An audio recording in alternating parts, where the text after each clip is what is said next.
guys, it's Kritleen. Welcome back to Sidhu Vlogs.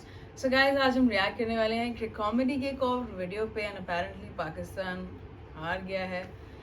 This is a match between Pakistan and Sri Lanka, second test, day 5.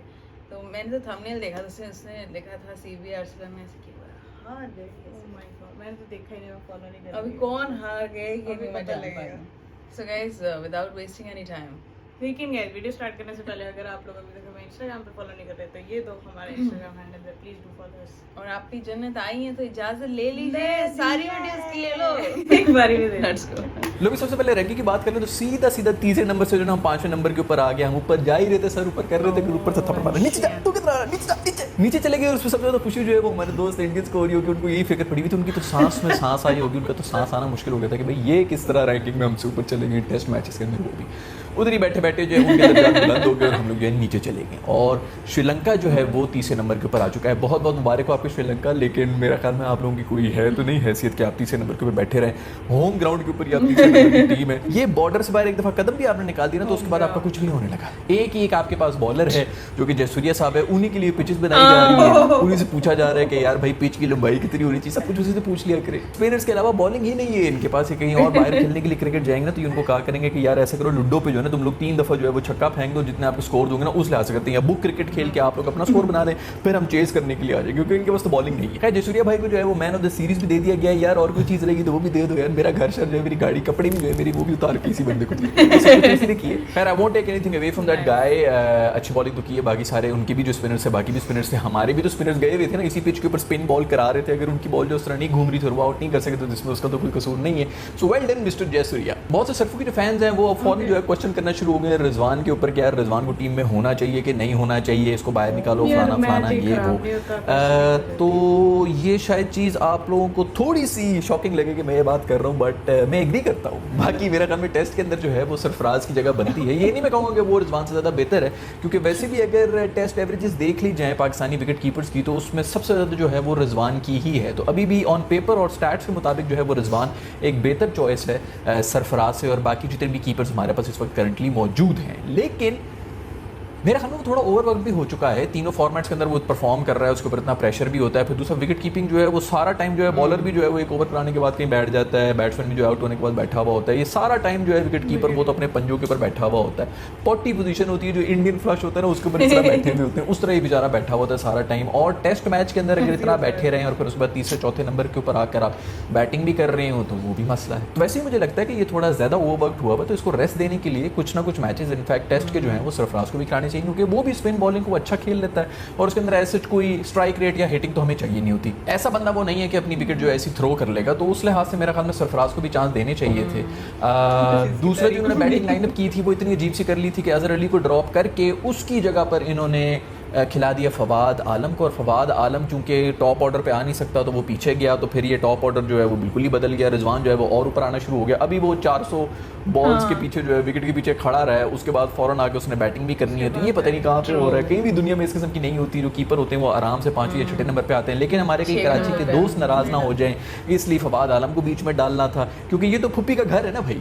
इसके अंदर तो सिर्फ यही चीज़ें हो रही होती हैं कि फुप्पी नाराज ना हो. यार तुम बड़े बेटे हो, तुम समझ जाओ ना, तुम समझ जा रहे हो, ये वो छोड़ो यार. फुप्पी नाराज हो रही है, नाराज हो रही तो कर लो. इस तरह हो रहा है भाई. अगर आपने कराची को खुश करना था तो आप फिर सरफराज को डाल लेते, लेकिन टीम कॉम्बिनेशन जो है वो ख़राब ना होती ना. लेकिन अजीब किस्म की डिसीजन ली जाती है. जहाँ तक मैं जानता हूँ ना रिजवान को उसको कहेंगे यार तूने ओपन करना तो कहेगा मैं ओपन भी करूँगा. वो खुद इसी किस्म का बंदा है. बट मैनेजमेंट को ये सोचना चाहिए कि भाई वो ओवरवर्क हो रहा है या इस तरह आपकी कॉम्बिनेशन खराब हो रही है तो आप उसको ड्रॉप करके सरफराज को रख दें. वैसे भी कराची वाले भी खुश रहते इस बात के ऊपर. लेकिन मेरा ख्याल में जो सही कॉम्बिनेशन होनी चाहिए थी वो ये होनी चाहिए थी कि शान मसूद को रख लेते. अगर आप लोगों ने बैटिंग ऑर्डर जो है वो वही रखते जो पहले ही था. अगर उसको चेंज करना था तो फिर तो कोई फायदा नहीं है.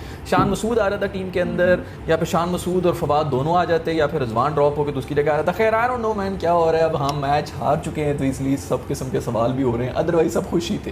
पहले वाले मैच में सब हम खुश ही थे और इन्हीं कॉम्बिनेशन के ऊपर ठीक ही थे. टू बी वेरी फेयर मेरा ख्याल में ये जो मैच है ये श्रीलंका बिल्कुल सही जीता है, क्योंकि हम डिजर्व करती नहीं थे. मेरी पिछली वीडियो के अंदर भी जब 2 दिन हुए थे इस टेस्ट मैच के तो मैं यही दुआएं कर रहा था कि बारिश आ जाए, ये हो जाए, वो हो जाए.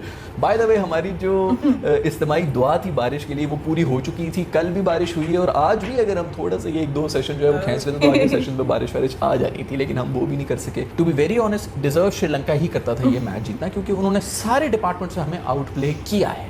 बैटिंग में भी, बॉलिंग में भी और फील्डिंग में भी, क्योंकि हमने जितने कैचेस ड्रॉप किए, मेरे बॉबी ने सेकंड इनिंग्स के अंदर भी आके कैच ड्रॉप कर दिया। भाई तुम्हें मैंने पिछली वीडियो में भी कहा था, अभी भी कह रहा हूँ कि मास्क लगा के जाया करो हसन अली के पास। भाई उसके साथ फिर रहे हो, दोस्तियाँ कर रहे हो, तुम्हें तो असर आने थे। श्रीलंका ने एक बहुत ही अजीब किस्म की हरकत की थी, ये तो वो बच गए। अगर बारिश वारिश होती और हम आउट ना हो रहे होते, जो कि आज के दिन हम सर्वाइव कर सकते थे। आज तो खैर बहुत ज़्यादा स्पेन हो रही थी डे 5 के ऊपर, इसलिए हम बिल्कुल ही जल्दी आउट हो गए। लेकिन अगर हम सर्वाइव कर लेते और बॉलर्स को इतनी असिस्ट ना मिल रही होती उनकी स्पिन बॉलिंग को, तो इनके लिए बड़ा मुश्किल हो जाता, क्योंकि इन्होंने कोई 500-100 रन तक खींच के लगे। पता नहीं धनचंगा है कि कौन है इनका, उसकी सेंचुरी के लिए वेट कर रहे हैं, और हमें भी कोई 500 से ज़्यादा रन का टारगेट दे रहे थे। ये थी हमारी दहशत, जिसकी वजह से इन्होंने नहीं किया है। वरना ये कभी भी नहीं होता। कोई और भी टीम होती तो वो कहती है 350, 370, 390, 400 के ऊपर ही 2 भाई के आओ आके खेलें। लेकिन उन्होंने रिस्क नहीं लिया। उन्होंने कहा भाई हमने नहीं छोड़ना है इनको, ये हमारी दहशत। देखो ये भी दिन आ रहे थे कि लोग हमसे डर गए कि हम चेज ही ना कर ले। ये और बात है कि हम तो आपस में डर रहे थे, बारिशों की दुआएं कर रहे थे, हमें पता था कि हमसे कुछ भी नहीं होना। 1-2 दफ़ा हो जाता है, फिर भी 350 रन और 400 में बहुत फर्क होता है। हर दफ़ा नहीं हो जाता, वो भी आखिरी इनिंग्स के आखिरी दिन के ऊपर। भाई ये हमने कोई दहशत फैलाई हुई है, लोग हमसे भी डरना शुरू हो गए। यहीं पे ऑस्ट्रेलिया होती ना, तो उन्होंने फिर 330 रन ही दे के हमें कहना था कि अब आओ दोबारा, और अपना एक स्टेटमेंट प्रूव करने के लिए उन्होंने कहना था ऐसे क्रिकेट वो खेलते हैं। और हम इसी प्रेशर में ना पैनिक कर जाना था हमने कि ये क्यों इतने गुस्से में, इन्होंने दोबारा क्यों ये कर लिया। 1000 किस्म की चीज़ हमारे दिमाग में चल रही थी और हमने हार जाना था।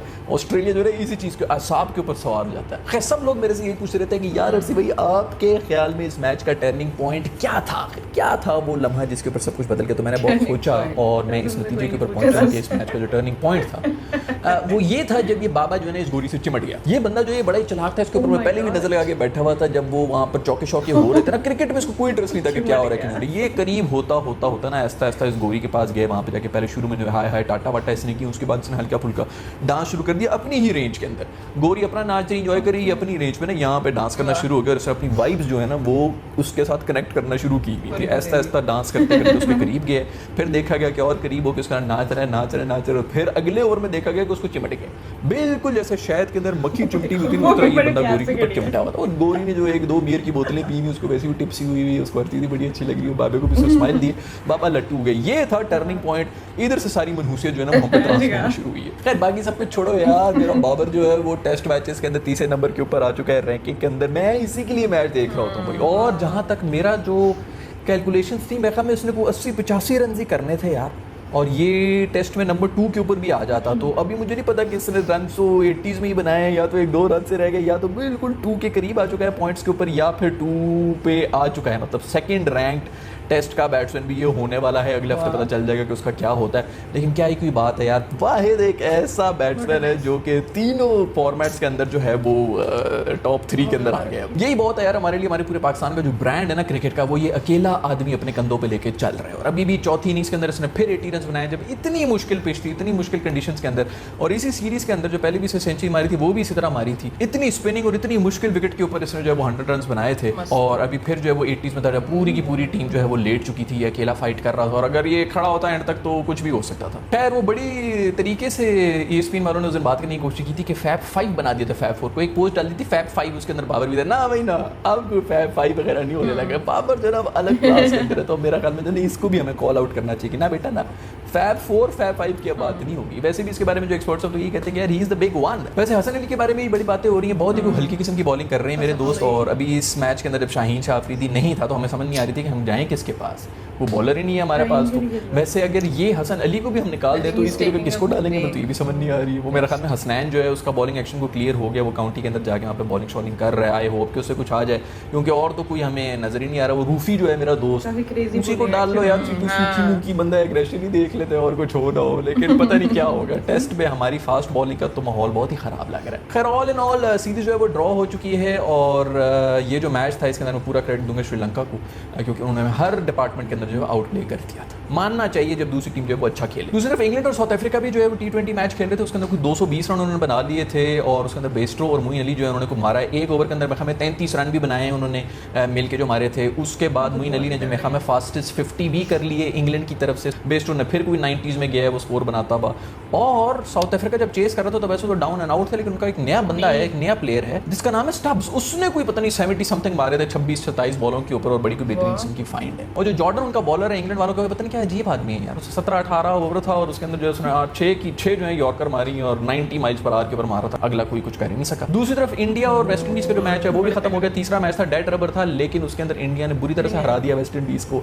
एक बहुत ही अनलकी चीज हुई वो गिल के साथ हुई है, वो ये हुई है कि 98 रन के ऊपर वो था और ऊपर से बारिश आ गई और मैच जो है वो डकवर्ड लुइस की तरफ चला गया और इनिंग्स जो है वहीं पर खत्म कर दी गई, तो वो बेचारा 98 के ऊपर नॉट आउट ही रह गया। और उसके अंदर सबसे बड़ा जो ऑकवर्ड मोमेंट हुआ था वो आरसीबी के लिए हुआ, जिन्होंने ट्वीट भी कर दिया था पहले ही, क्योंकि यहाँ पे इस वक्त सोशल मीडिया की भी रेस लगी हुई थी कि कौन पहले ट्वीट करके ज्यादा रीट्वीट्स ले लेगा। उन्होंने पहली सेंचुरी मुबारकबाद दे दी, उसके बाद जो है बारिश आ गई और उसकी सेंचुरी नहीं हुई तो फिर उनको डिलीट भी करना पड़ा ट्वीट। वैसे ये जो सीरीज थी इंडिया और वेस्ट इंडीज की वो बहुत ही कांटेदार थी, वो इसलिए क्योंकि पहले दोनों मैचेस के अंदर वेस्ट इंडीज जो है वो बहुत अच्छी पोजीशन में था मैच जीतने के लिए, लेकिन वो लाइन क्रॉस नहीं कर सकी और इंडिया जो है वहीं पर उनकी नर्व्स जो है वो बेहतर साबित हुई वेस्ट इंडीज से। यही वो चीज़ है जो कि एक टीम को बड़ा या छोटा बना देती है कि प्रेशर सिचुएशन की तरफ वो किस तरह रिएक्ट करेगी। तो उस तरह इंडिया जो है वो 3-0 ये जीत चुका है। वैसे तो ये डेड रबर था, तीसरा मैच जो है उसके अंदर किसी का फायदा तो होना नहीं था, सीरीज पहले से इंडिया जीत चुका था, लेकिन फिर भी एक कॉन्सोलेशन प्राइज के लिए तो लोग खेल रहे होते हैं वेस्ट इंडीज वाले कि चलो कम से कम एक मैच तो जीत जाए, वो भी उनको नसीब ना हो सका। खैर इसके साथ ही आज की वीडियो हम खत्म करते हैं। अगर आपको पसंद आई तो लाइक के बटन को जरूर दबाइएगा और अब भी अगर आपने सब्सक्राइब नहीं किया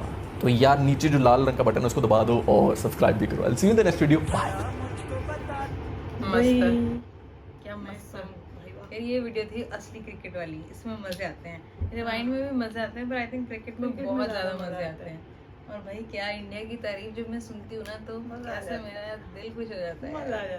but special mention for Babar Azam, I think he is an amazing batsman and जो भी रिकॉर्ड्स जो तोड़ रहे हैं I think it's commendable and yes I think one of the greatest batsman of all times. और जो रिजवान की बात करी आई थिंक वो भी बात सही है कि you know he must be overwork, उसमें मतलब उसको हर एक प्लेयर को रेस्ट की जरूरत होती है।